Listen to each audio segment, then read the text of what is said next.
For many years, there's been a theory that we're living in just one of many parallel universes. And in recent times, this theory has been bolstered by scientific evidence that suggests there may be many more than we originally suspected. But there are people throughout history that don't need proof of the existence of parallel universes, as they claim to have seen them firsthand after finding themselves transported to an alternate reality, and they lived to tell their tales. Number 5. Though there have been many instances where people claim to have seen an alternate reality, there's also an object that was discovered in 1991 that many people believe to have originated in a parallel universe, thanks to its strange appearance and molecular structure. During that time, a man named David Ledbetter was known as an experienced and well-versed diamond and gem prospector. He'd acquired many precious stones from all over the world during his career, and in 1991, he was visiting the jungles of Sierra Leone. Here, he met with Joseph Momo, the country's president at the time, and he learned about the existence of strange stones that had been found in a remote village. And intrigued by the news, he decided that he would investigate further. The trek to the village would take weeks to complete, and once he had arrived there, he needed to secure mining rights to dig for any gems that lay under the soil before they could be brought back to the United States. But this was done without delay, and soon enough, David and his team were able to start searching for the weird stones that were said to be blue in color. Luckily, they didn't seem to have to search for long before they found what they were looking for, and he found that the stone was indeed blue, something that he had never seen before despite being an expert in his field. Next came the arduous task of bringing the stone back to the US, but thanks to David's gem and minerals license, this was done without delay. And once it was brought to American soil, it could be sent for testing to find out exactly what the stone was. But this was a task with no definitive answers.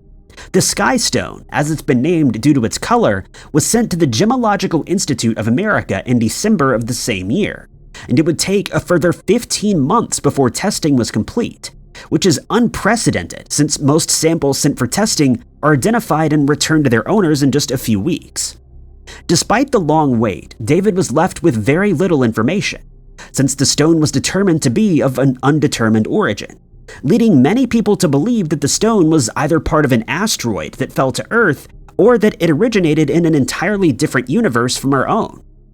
This would not be the end of David's story, though, as technological advancements in the testing of materials came along in leaps and bounds over the next few decades. And for the next 27 years, scientists endeavored to find the enigmatic stone's origins. Further testing only confirmed their initial suspicions. However, as there's no record of any material that matched the Sky Stone, and rather than solving it, the mystery only deepened. The stone did, however, contain some elements that are known to us, including calcium and silicone. But most interesting of all is the fact that the stone is made up of 53% oxygen. But there was no further progress made in finding the stone's origins, and despite many years of testing and research being done, it remains a mystery that's yet to be solved.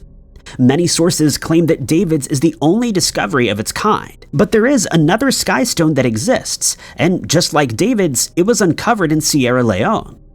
Surprisingly, the other Sky Stone was discovered a year before David heard rumors of their existence, when Italian archaeologist and geologist Angelo Pittoni was in search of diamonds in a district known as Cono in Sierra Leone.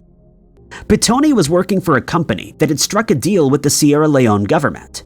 The deal specified that Pittoni and his team could search for diamonds beneath the soil, and in return, many people in the area would benefit from houses that would be built. But while searching for diamonds, Pittoni and his team happened upon a strange blue stone that was covered in white lines that left them scratching their heads, since they'd never seen anything like it before. They quizzed the local inhabitants about the stone, and they had a very interesting story to tell. The local people believe that when God found out that some of his angels were about to turn against him, he decided to transform them into statues, after which they were cast down to earth. But as they fell, parts of the sky and some of the stars fell with them, and as they crashed into the ground, they turned to diamonds and other minerals that can be found in the area today, including these strange sky stones. Due to its baffling appearance, Pittoni decided to have the blue stones sent for testing, and it was found that, unlike the diamonds that he uncovered, it had not formed naturally. Just like David's skystone, what baffled researchers the most was the stone's molecular structure. 23% of the stone was made up of silicon, carbon, and calcium, while the other 77% was made entirely of oxygen. As if this wasn't mysterious enough, no one has been able to explain why the stone has a blue color, since none of the components that it's made of would cause this to happen, no matter how they're combined. When the stone was subjected to further testing involving acids and heat, it was found to be just as strong as the diamonds that were found, as the tests had no impact on the stones whatsoever. The only thing left to be done was to remove a piece of the stone for further testing, which involved crushing it into a powder before mixing it with acetone, methylene, and hexane, which returned more surprising and baffling results. It was found that the stone also contained an organic compound that was dated to be at least 55,000 years old, and this has given birth to theories that the stone was created by extraterrestrial beings that lived on our planet long ago. But many others believe that the Sky Stone originated in a parallel universe, and that it somehow ended up in ours, whether intentionally or not. The fact that these stones have never been found anywhere else other than Sierra Leone has led many people to speculate that they ended up there as a result of an interdimensional shift that occurred in the past, and that this would account for the stone's strange makeup, since other dimensions likely have different elements to our own. The mystery of the Sky Stone is one that's ongoing, and further tests in the future may bring about more answers, but for now, all we can do is theorize. Number 4. Finding an object that's thought to be from a parallel universe certainly is a mystery worth pursuing. But when a person claims to have traveled to one of these alternate dimensions, it causes even more of a stir. But in a case from 1972, not one, but 4 people claim that this is exactly what happened to them in the Gadianton Canyon, which is situated in southeastern Utah near the Escalante Desert. This area is known for strange activity since the 1800s, when a group of firefighters traveled through the canyon while they were transporting equipment to Pioche in Lincoln County, Nevada. The firefighters claimed that while they were traveling through the canyon, they suddenly became aware that the cliffs around them were narrowing, and they feared that they would be trapped if they didn't quickly escape. They also found that on several occasions, their path was blocked by rocks that should not have been there, and they were unable to find a logical explanation for what they had seen and experienced. Many people dismissed the firefighters' stories, since the area is known to be very desolate, and under certain circumstances, the surrounding red sandstone cliffs have been known to play tricks on the mind. Nearly a century after the firefighters traversed the Gadianton Canyon, another incident took place that left 4 women completely baffled, and it's not been explained to this day. For the sake of this video, we'll use the fictional names used by other sources since the women's true identities are not known. We do know, though, that 2 of the women were sisters, and that they were accompanied by their cousin and a friend. The 4 women were traveling on Highway 56 between Nevada and Arizona one night after they had attended a rodeo in Pioche, and they were pressed for time since it was already past 10 p.m., and they wanted to make it back to their dorm room in Cedar City before they missed their curfew, which would mean that the dorm room's doors would be locked when they arrived. The car, a 1971 Chevrolet Nova, was being driven by Jenna North, and accompanying her were Carol Abbott, Lisa Rockefort, and Bethany Gordon. Carol was seated in the car's passenger seat, while the other 2 women were in the back of the car. Anxious to get back to their dorm, the women were relieved when they saw that they had reached the Union Pacific Railroad crossing ahead of them, and they were certain that they would beat their curfew. But then, something strange happened. After Jenna had driven over the railroad tracks, she suddenly noticed that the highway split ahead of them, with one path leading to the southeast and the other to the northeast. They became confused since they didn't remember there being 2 roads before, and Jenna stopped the car to try and figure out which one to take.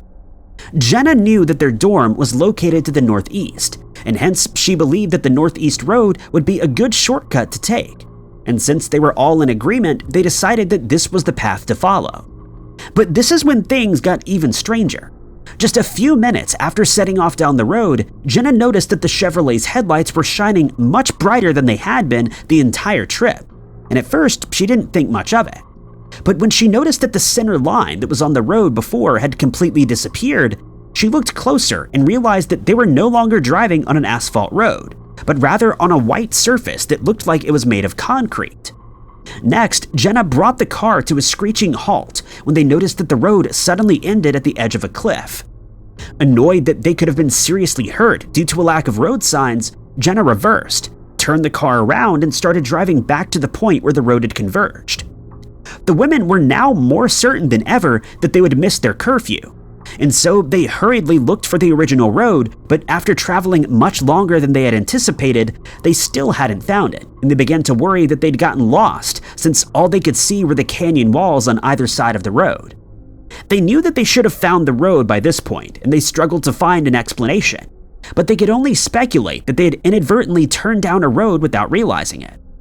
A few minutes later, the road led to a section of open land, and they were certain that they were on the right track after all. But their relief was short-lived when they realized that the landscape in front of them looked nothing like it should. When they had traveled down this road just a few minutes earlier, they could see nothing but desert on either side. But now the road was flanked by trees on one side and grain fields on the other, which they couldn't explain. They could only guess that they'd made another wrong turn somewhere, but luckily they spotted a building in the distance, and they decided that it would be best to stop and ask for directions, since they didn't want to become even more lost. As they neared the building, they saw that it was a tavern with a parking lot in front of it. They noticed that a neon sign was hanging on the front of the building, but none of them could read what it said since it only contained strange symbols instead of words. Luckily, as they approached the car, a few men came walking out of the tavern, and they decided to ask them for directions. Lisa rolled down her window to talk to the men, but they noticed that they seemed to have been startled by something, yet they were looking directly at the car.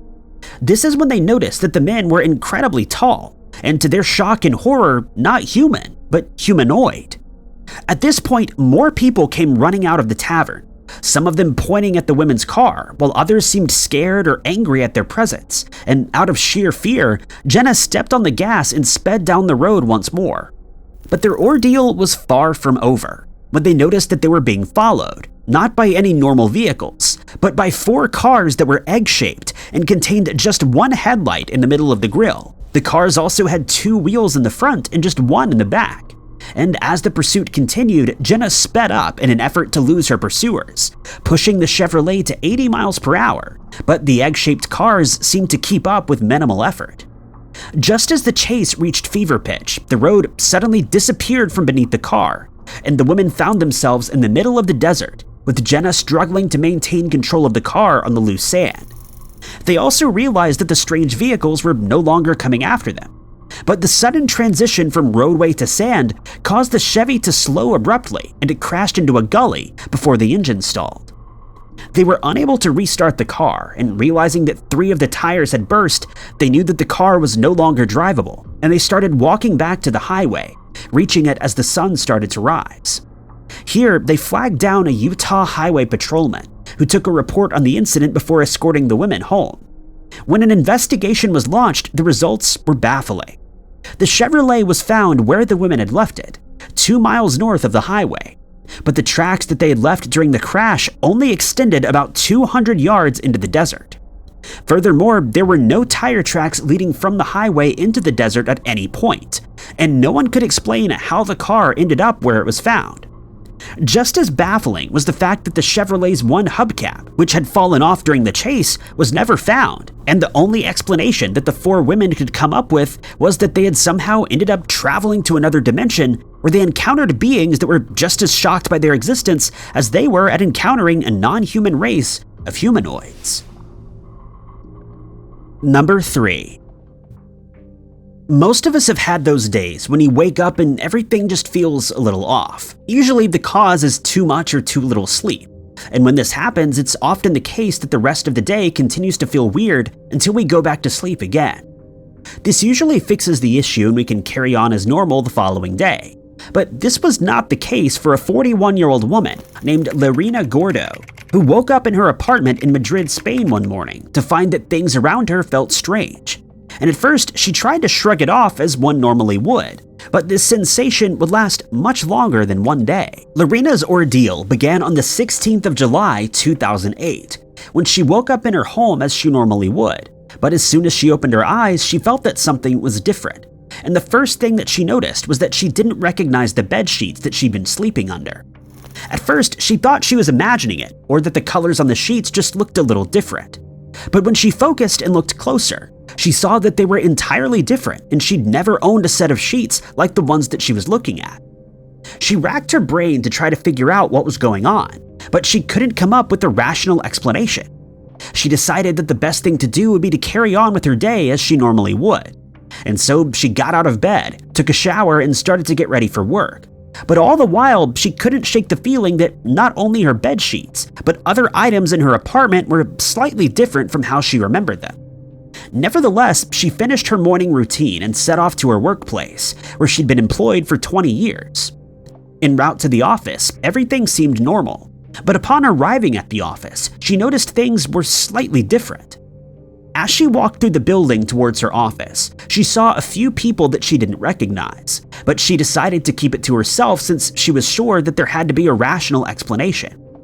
She hurried to her office and felt relieved when she reached the door, but her relief was short-lived when she saw that her name was no longer on the door. Not only that, but she also didn't recognize the name that was in its place. Her first thought was that she had possibly taken the elevator to the wrong floor, an easy mistake to make. But when she looked around the rest of the floor, she realized that she was, in fact, in the right area, and that the office that she'd been working in for many years was now assigned to someone else. Now, she became concerned that she had somehow lost her job. She switched her laptop on and logged into the company's Wi-Fi network, only to find that her name was still on the company's payroll. She then discovered that, according to her company's information, she was employed in a completely different department in a different part of the building, and she worked under a different manager. But now, she was starting to think that something was seriously wrong, and she decided to check her identification cards, including her driver's license and credit cards, but they were all completely normal. She felt that she needed some time to think, and so she phoned in sick for the day. Thinking that something might be wrong with her, she went to her doctor, who tested her for any substances in her system, but she was given a clean bill of health and sent home. Once she was home safely, she started looking for more inconsistencies by checking news bulletins from the previous day. But these all seemed unchanged, and she decided to phone her boyfriend to tell him what was going on. But when she dialed his number, she was greeted by a stranger who told her that no one by her boyfriend's name, Augustine, lived at that address, and that they didn't know anyone matching his description. To her surprise, she would eventually learn that her ex-boyfriend, who she'd broken up with 6 months earlier, was in fact not her ex but her current boyfriend, and that they'd been together for more than 7 years. She tried to phone Augustine many more times, but she got the same response each time, and she began to think that she'd somehow woken up in a parallel universe. But this seemed impossible, and she suspected that she may have had amnesia, or that she had a nervous breakdown, and so she decided to check herself into a psychiatric clinic. However, all of the tests that were done came back negative, and again she was told that she was completely healthy. She was told that her condition was likely due to stress, and that she just needed some rest, but she refused to accept this explanation, and instead she hired a private investigator to track Augustine down. But try as he might, the investigator could find no sign of such a person in Madrid. And to make matters worse, her family began to think that she may be going insane. On one occasion, she mentioned a shoulder operation that had been performed on her sister, only to be told by her family that this had never happened. Lorena hoped that as time went by, her condition would improve, and she'd begin to feel normal again, but she couldn't shake the feeling that she'd stepped into a completely different life. The world around her seemed as normal as ever, but small details would remind her that things were different. Blog entries that she'd made in the past had completely disappeared. She didn't recognize the clothes in her closet, yet they fit her perfectly.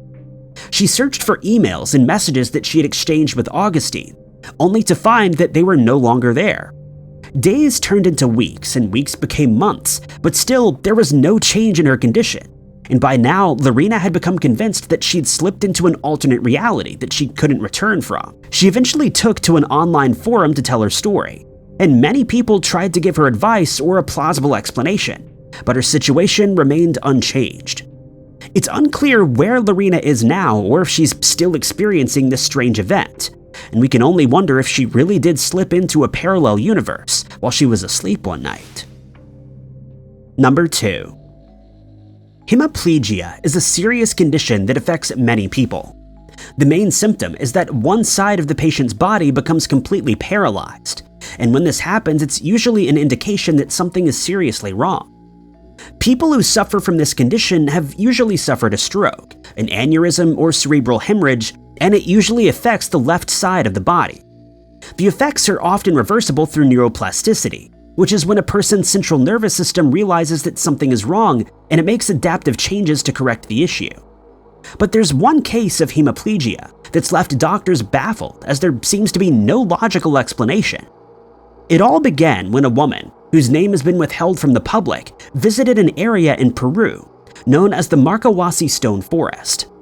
The site can be found in the Andes Mountains, and it's known for the strange stone formations that can be found there, as many of them resemble human faces or the shapes of animals. But the area is also known for the strange activity that's been witnessed by many people, one of which was caught on video in 2013. In the footage, someone is filming the scenery around them, but unbeknownst to them, there's a strange shining object hovering over the horizon, and as the footage continues, it slowly fades away until it completely disappears. The person who shot the footage says that they didn't notice the object until they reviewed the footage later, and they couldn't come up with a reasonable explanation for what the object was. But this isn't the only strange event that's taken place here. Some people report that they experience a strange kind of spiritual awakening when they visit the site, with some even claiming to suddenly acquire clairvoyant talents after visiting the area. Others believe that there are strange beings living in the tunnels under the ground, and that they've been there for a very long time, with some people even speculating that they might be interdimensional travelers. But the story that we'll be focusing on was reported by a doctor named Raul Rios Centeno, after he was visited by a female patient who had lost the use of the left side of her body. He instantly recognized that she was suffering from hemiplegia, and so he started doing the same tests that he normally would.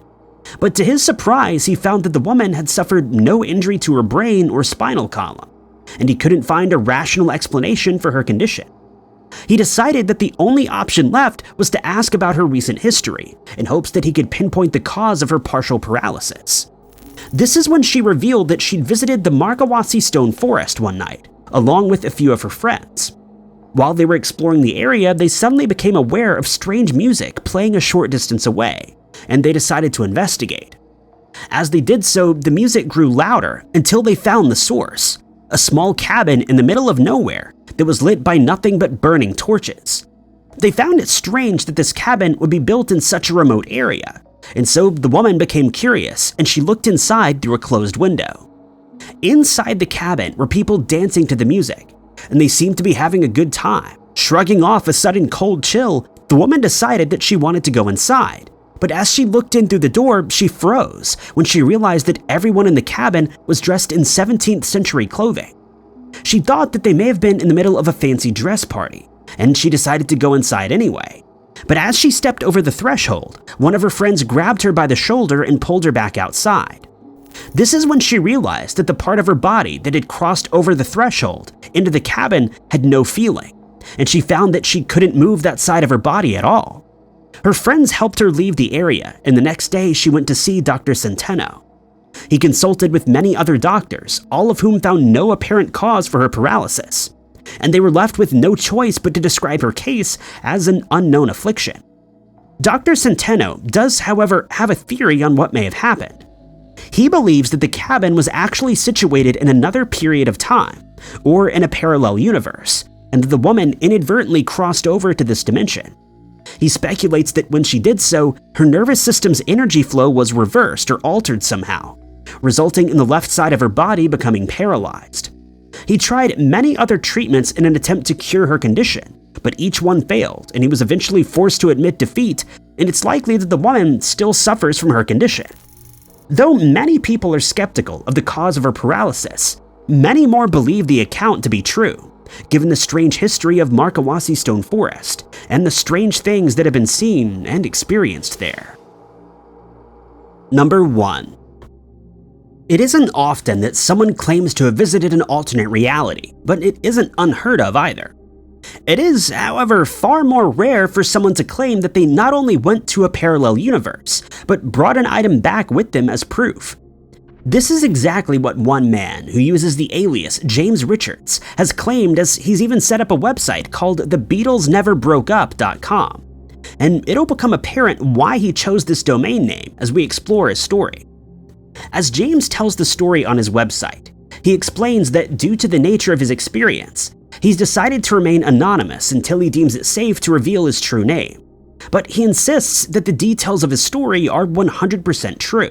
James says that on September 9th, 2009, he'd been visiting a friend in Turlock, and at around 2 p.m., he was on his way back to Livermore, California. Since he'd made good time and had nothing else on that day, he decided to take a scenic route that he'd used in the past through the Del Puerto Canyon. The route eventually leads to Livermore, and since he had his dog with him, he thought it would be a nice change. A short while later, he realized that his dog needed to relieve itself, and so he found the first convenient spot to stop, and he pulled over to let the dog out. He stood next to his car to have a stretch, but soon became aware that his dog was barking furiously a short distance away. When he investigated, he saw that the dog was chasing a rabbit, and not wanting the animal to get hurt, he gave chase. But his dog was about 30 yards away, and he had to run as fast as he could, which was his undoing. Just as he started to make up some ground, his foot found a rabbit hole and he tripped, knocking himself unconscious. He doesn't know how long he was out for, but when he came to, he found himself in a strange room that he didn't recognize. He immediately sat up and tried to find his bearings, and he noticed some strange electronic equipment in the room that he couldn't identify. He was also worried that his dog was still out in the canyon, but he had no idea where he was or how he got there. He noticed a window on the far side of the room, and he decided to look out to see where he was, but before he could do so, the room's door opened, and to his relief, his dog ran in to greet him. Next, a strange man stepped into the doorway. James describes him as having medium-length black hair, and he stood around 6 feet tall. Noticing the disconcerted look on James's face, the man said that his name is Jonas, and he explained that he had found James unconscious when he heard his dog barking. He thanked the man for his help, but he couldn't shake the feeling that everything wasn't as it seemed, since this man had strange electronic equipment in a building that seemed to be his home. He then asked where Jonas had found him, and with a strange expression on his face, he replied that he found him about 20 yards from the bed that he was sitting in, which was of course impossible, since James knew that there were no houses in the area, and he asked for an explanation, but his answer was unlike anything he could have expected. Jonas told him that he had transported him to an alternate Earth using one of the machines that were in the room. He added that he'd happened upon James completely by accident, since he was merely visiting our Earth when he heard the dog barking and decided to investigate. He went on to explain that on his version of Earth, history had unfolded a little differently, and instead of pursuing the space program, the US government had decided to explore interdimensional travel instead via a program known as ARPD. The result was that interdimensional travel was common on their planet, and anyone who could afford it could buy one of the machines that he'd used to travel to our Earth. He added, however, that there are serious risks involved, since many of the Earths that are accessible have not been explored before. Some people emerge on the other side to find a world completely submerged underwater, or that their point of entry is nowhere near the ground and that they instantly lose their lives after falling. Other Earths are completely engulfed in flames, or don't have an atmosphere that's conducive to sustaining life, and hence each person uses their machine at their own risk. He did, however, add that there are many Earths that are fine to visit, and there are even public machines that contain menus with Earths to travel to. The two men then started comparing their two worlds, discussing food, TV programs, movies, and music that's popular on each of their planets. This is when Jonas mentioned that his brother had just been to a Beatles concert, and James was shocked to learn that in this dimension, the band members were still alive and in the middle of a tour. The man then took him to another room in the house, where he showed him his collection of Beatles cassette tapes. James asked why they were still using these, and Jonas explained that CDs never became as popular as they were in our universe. James recognized most of the Beatles albums, but to his surprise, he noticed that there were 3 albums that he didn't recognize, as they were recorded in more recent years. They listened to a few of the tracks, and James was thrilled to hear new music by the band, an experience that he describes as completely surreal. James asked if he could take a copy of one of the albums with him, but Jonas became very serious and explained that he would not be allowed to take anything from his world back with him, since it could prove to be a risk to James's safety. After talking for a while longer, the doorbell rang, and Jonas left the room to see who it was. James then took his chance and grabbed one of the cassette tapes named Everyday Chemistry, and he managed to conceal it before Jonas returned. The two men then shared a meal, during which James says that they used purple ketchup, and once they were done, he decided that it would be best to return home. Jonas led him back to the first room, they shook hands one last time, and James stepped through the portal, accompanied by his dog, back into our world with the cassette tape still in his possession. James has made the entire album available for download on his website, as proof that he really did travel to a parallel universe. Thank you guys so much for watching. If you liked this video, be sure to hit that like button. Also, don't forget to subscribe and click that notification bell to keep up to date with all of our future uploads. But my name is Ty Knotts, and I'll catch you guys in the next video.